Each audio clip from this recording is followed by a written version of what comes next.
कफन स्वदेशी, मर जाऊं तो भी मेरा। किया था और अंत में व्यवस्था का भी परिवर्तन किया था। भारत स्वाभिमान अभियान का भी उद्देश्य बिल्कुल स्पष्ट है कि हमें व्यवस्था परिवर्तन ही करना है। इसमें से सत्ता परिवर्तन हो जाए तो वो हमारे लिए पहले चरण की बात है, हमारा अंतिम चरण तो व्यवस्था परिवर्तन का काम है। तो हमारे सेनापति परम पूजनीय स्वामी रामदेव जी, हमारे शुभेच्छक, हमको आशीर्वाद देने वाले परम पूजनीय आचार्य श्री, ये सब हमारे साथ में हैं, आशीर्वाद दे रहे हैं, शुभकामनाएं दे रहे हैं, हमारे साथ हमको उत्साह दे रहे हैं, हमको दिशा दिखा रहे हैं, रास्ता बता रहे हैं। क्योंकि दिशा और रास्ते का बड़ा महत्व होता है व्यवस्था परिवर्तन के काम में। थोड़ी सी दिशा भटक जाए तो पूरा आंदोलन खत्म हो जाता है, थोड़े से भी आंदोलन में कहीं कमी आ जाए तो पूरा आंदोलन खत्म हो जाता है। तो ऐसी स्थिति में परम पूजनीय स्वामी जी, आचार्य श्री और उनके सब सहयोगी साधु संत वृंद हमें दिशा दिखा रहे हैं। हम सब उनके सेनानी बनकर इस भारत स्वाभिमान के अभियान को सफल बनाएंगे ही, क्योंकि हमारा लक्ष्य वही है जो श्री राम, श्री कृष्ण या आचार्य चाणक्य का रहा है। हमें सत्ता नहीं चाहिए, सिंहासन नहीं चाहिए, पद नहीं चाहिए, प्रतिष्ठाएं नहीं चाहिए, लेकिन व्यवस्था बदलनी है। उस व्यवस्था बदलने के काम में सत्ता बदलती है, ये हमारे लिए गौड़ है। व्यवस्था बदले वो हमारे लिए सबसे महत्व का है। भगवान और ईश्वर हमको इसमें जरूर कामयाब बनाएंगे, जरूर हमें सफलता देंगे, क्योंकि हम ईमानदारी से अपने काम में लगे हैं। हम सब ईमानदारी से, कर्तव्य निष्ठा से, अपने जोश और उत्साह से, अपने पूरी ऊर्जा को बनाए रखकर इस काम में लगे हुए हैं। तो जरूर ईश्वर हमारी मदद करेंगे, जरूर ईश्वर का आशीर्वाद हमें मिलेगा। सदगुरु का आशीर्वाद, ईश्वर का आशीर्वाद दोनों मिल जाए तो बड़े से बड़े काम हो जाते हैं। और मैं अंत में एक ही वाक्य कहना चाहता हूं कि गुलामी का पहाड़ कितना भी मजबूत हो, बहिष्कार के एक अमोघ शस्त्र से पूरी तरह टूट जाता है, चकनाचूर हो जाता है। तो बहिष्कार का आंदोलन हम फिर चलाएंगे, अंग्रेजियत के खिलाफ, विदेशियत के खिलाफ, और हर गुलामी के पहाड़ को हम तोड़ देंगे। ऐसी भावना के साथ आपका आभार, बहुत बहुत धन्यवाद। ये जो मैं चारित्रिक, नैतिक और सामाजिक रूप से गिराने का षड्यंत्र और साजिश चल रही है, ये आज से नहीं चल रही है, ये बहुत पुरानी है, अंग्रेजों के जमाने से चल रही है। तो आप सभी भारत स्वाभिमान के शिक्षकों से, कार्यकर्ताओं से, सेनानियों से मैं निवेदन करना चाहता हूं कि अपने जीवन के सामने एक दूसरा उच्च आदर्श और रखें। पहला आदर्श आपने रखा है व्यसन मुक्त हिंदुस्तान बनाना, व्यसन मुक्त भारत बनाना, व्यसन मुक्त भारतीय समाज बनाना। तो दूसरा वासना मुक्त भारत बनाना, वासना मुक्त भारतीय समाज बनाना, यह भी दूसरा बड़ा आदर्श हमें रखना पड़ेगा। तभी जाकर कोई बड़ी सामाजिक क्रांति हम कर पाएंगे। आर्थिक क्रांति करना बहुत आसान काम है, राजनीतिक क्रांति करना भी बहुत आसान काम है, लेकिन सामाजिक क्रांति करना, नैतिक क्रांति करना, चारित्रिक क्रांति करना बहुत मुश्किल काम होता है, बहुत ऊंचा काम होता है। इसको करने वाले भी बिरले होते हैं और करने वाले भी संख्या में बहुत कम होते हैं। तो आप सभी से मेरी विनम्र प्रार्थना है, निवेदन है कि आप इस वासना से डूबे हुए भारत के भाइयों को और इस वासना के कीचड़ में लिपटी हुई हमारी बहन, माँ बहन, बेटियों को जल्दी से जल्दी निकालने के लिए कमर कस के अपने अपने स्थानीय स्तर पर अभियान चलाएं और इस अभियान को एक सार्थक और सफल परिणाम तक पहुंचाएं। एक तीसरी और आखिरी बात आपसे मैं और कहना चाहता हूं। अंग्रेजों ने हमको चारित्रिक रूप से और नैतिक रूप से गिराने के लिए जो बहुत सारे काम किए, उनमें से एक काम और किया। अश्लीलता को इस देश में अंग्रेजों ने बहुत फैलाया और बहुत बढ़ावा दिया। अंग्रेजों के जमाने से बढ़ते बढ़ते ये 1947 तक काफी बड़े पैमाने पर फैला। अब हमारा ऐसा ही कल्पना थी, हमारा ऐसा ही उद्देश्य था कि जब 15 अगस्त 1947 को अंग्रेज भारत छोड़कर चले गए तो ये अश्लीलता और ये जुएबाजी का सारा कुतंत्र बंद होना चाहिए, खत्म होना चाहिए। लेकिन आजादी के 62 साल के बाद भी ये फैलता ही जा रहा है, ये बंद नहीं हो रहा है। इस पर भी हमें गंभीरता से विचार करना पड़ेगा और इस पर भी हमें कमर कस के कोई बड़ा सामाजिक आंदोलन खड़ा करना पड़ेगा। अश्लीलता बहुत तेजी से फैल रही है हमारे देश में, आप जानते हैं। इसके लिए सबसे बड़ी जिम्मेदारी अगर किसी की है तो हिंदुस्तान में बनने वाले सिनेमा की है, फिल्मों की है। फिल्मों ने पिछले 50-60 वर्ष में इतनी तेजी से अश्लीलता को फैलाया है कि 10, 12, 15 साल के बच्चों तक अब ये बहुत आसानी से पहुंच में आ गई है। हमारे जो नेता हैं परम पूजनीय स्वामी रामदेव जी, उनकी नैतिकता, उनकी आध्यात्मिकता, उनकी चारित्रिकता, उनके सारी ऊंचाइयां तो इस हिंदुस्तान में वर्तमान में काफी है। तो जब हमारे गुरु ऐसे हैं, हमारे सेनापति ऐसे हैं, तो हम में भी वैसे ही संस्कार आने वाले हैं। तो अपने गुरु और अपने सेनापति के सानिध्य में रहकर उनकी नैतिकता और उनके चरित्र की ऊंचाइयों को छूकर हम भी कुछ प्राणवान हो जाएं, संकल्पवान हो जाएं और इस लड़ाई को, जो सामाजिक, नैतिक, आध्यात्मिक और चारित्रिक लड़ाई है, ये सिर्फ आर्थिक और राजनीतिक लड़ाई नहीं है, इस लड़ाई में हम विजय पाएं और अपनी विजय पताका सारी दुनिया में फहराएं।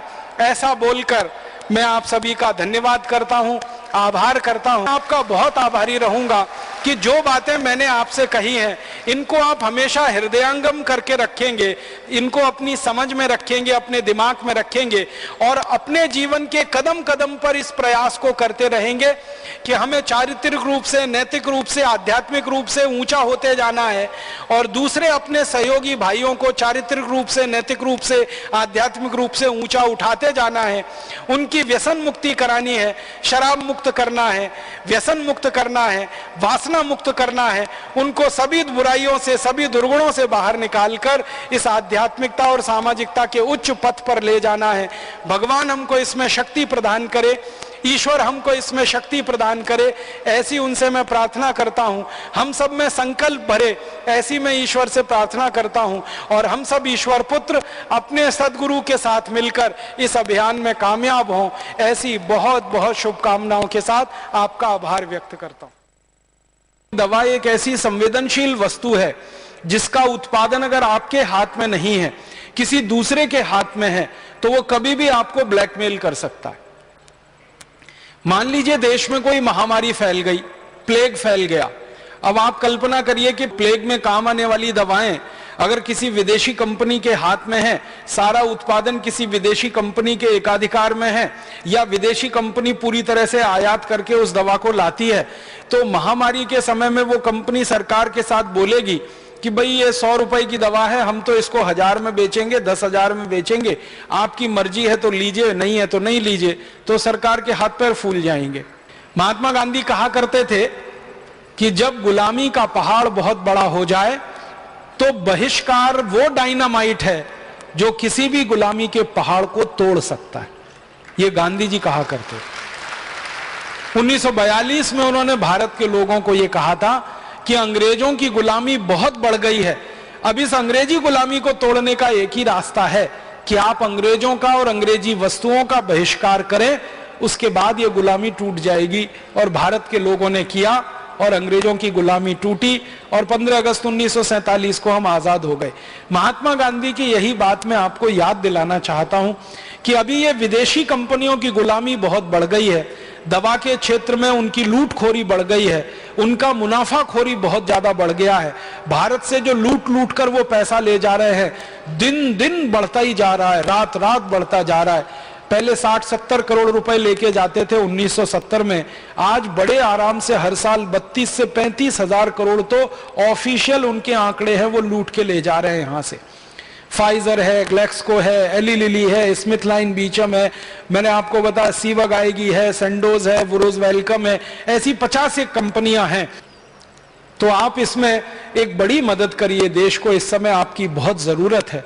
आपकी संवेदनशीलता, आपकी होशियारी, आपकी बुद्धिमत्ता देश के एक बड़े अर्थव्यवस्था के हिस्से को बचाने में काम आए, ये और भी बड़ी बात होगी। आप मरीजों को बचा रहे हैं, उनकी जान बचा रहे हैं, उनकी हैसियत के हिसाब से उनको इलाज देकर समाज में स्थापित करा रहे हैं, ये काम में तो आप लगे ही हुए हैं। राष्ट्र की अर्थव्यवस्था के एक बड़े हिस्से को भी बचाने में आप लग सकते हैं। मतलब मैं सीधा कह रहा हूं, हर साल ये विदेशी कंपनियां दवा के क्षेत्र से जो लूट कर ले जा रही हैं, वो पैसे को आप बचा सकते हैं और वो पैसे का गुणात्मक रूप से देश के विकास में उपयोग करा सकते हैं। 35,000 करोड़ रुपए सालाना अगर आप इस देश को बचत के रूप में दे सकें तो ये बहुत बड़ी रकम है इस देश के लिए। कई राज्यों का बजट बन सकता है 35,000 करोड़ रुपए से। आप उसमें बड़ी भूमिका निभा दीजिए। और वो भूमिका सिर्फ इतनी सी है कि आपके क्लिनिक में, आपके ऑफिस में ये चुनी हुई 50 जो विदेशी कंपनियां हैं, इनके नाम लिस्ट करके रख लीजिए और आप उनको ध्यान दीजिए कि जब भी प्रिस्क्रिप्शन पर आपका पेन चले तो ऐसी किसी मल्टीनेशनल का, किसी विदेशी कंपनी की दवा का नाम आप ना लिखें, उसके विकल्प में देशी, स्वदेशी, भारतीय दवाओं का नाम लिखें। आप बोलेंगे सारे विकल्प उपलब्ध हैं। हाँ, सारे विकल्प उपलब्ध हैं, एक भी विकल्प में कहीं कमी नहीं है। हाँ, यह जरूर हो सकता है कि आप और हम मिलकर एक सूची बनाएं। मेरे पास ये 50 कंपनियों के नाम हैं, आप जब चाहेंगे आपको ये भेजे जा सकते हैं। इनके बाजार में क्या क्या प्रोडक्ट हैं, किस किस ब्रांड नेम से ये दवाएं बेच रही हैं, वो भी आपको उपलब्ध कराया जा सकता है। और उनके विकल्प में उतने ही अच्छे भारत की स्वदेशी दवाओं के जो ब्रांड नेम हैं वो भी आपको उपलब्ध कराए जा सकते हैं। ये पूरी सूची बनाकर आपको भेजी जा सकती है। आपको सिर्फ उस पर आचरण करना है, अमल करना है और इस देश के लिए एक आदर्श प्रस्तुत करना है। मैं आपसे विनम्रता पूर्वक इतना ही कहता हूं कि आप भारतीय हैं तो भारतीय वस्तुओं का उपयोग करें, ये हम बार बार कहते हैं, और भारतीय दवाओं का प्रिस्क्रिप्शन अपने स्लिप पर लिखें, ये मैं उसमें और जोड़ना चाहता हूं। ये कहकर मैं आप सबका धन्यवाद करता हूं, आपको बधाई देता हूं और निवेदन करता हूं कि इस सुझाव पर, इस विचार पर अगर आगे आप गहराई से कोई काम करेंगे तो हम आप मिलकर बहुत बड़े अभियान को शुरू करेंगे। बहुत बहुत धन्यवाद, बहुत बहुत आभार। वेदों के समय का है, वेदकालीन है और वो 10वीं शताब्दी तक चलता है। वेदों के समय से लेकर 10वीं शताब्दी तक का। सबसे पहले एक अंग्रेज की जानकारी मैं आपको दूं, उसका नाम है थॉमस बेव मैकॉले, टीबी मैकॉले जिसको हम कहते हैं। ये भारत में आया, करीब 17 वर्ष इस देश में रहा और अपने 17 साल के भारत के प्रवास के बाद वो इंग्लैंड गया और इंग्लैंड की पार्लियामेंट में, हाउस ऑफ कॉमन्स में उसने एक लंबा भाषण दिया। मैं संपूर्ण भारत में प्रवास कर चुका हूं, उत्तर से दक्षिण, पूरब से पश्चिम में मैं जा चुका हूं, लेकिन मैंने कभी भी अपनी आंखों से भारत में एक भी व्यक्ति ऐसा नहीं देखा जो चोर हो, एक भी व्यक्ति ऐसा नहीं देखा जो बेरोजगार हो, एक भी व्यक्ति मैंने ऐसा नहीं देखा जो गरीब हो। ये बात आप ध्यान दीजिएगा, वो 2 फरवरी सन 1835 को कह रहा है। माने आज से अगर हम ये जोड़ेंगे तो लगभग 160-170 साल पहले वो ये बोल रहा है। फिर आगे के वाक्य में वो और बड़ी बात कह रहा है। वो कह रहा है, I have seen such wealth in this country India that we can not imagine to conquer this country India.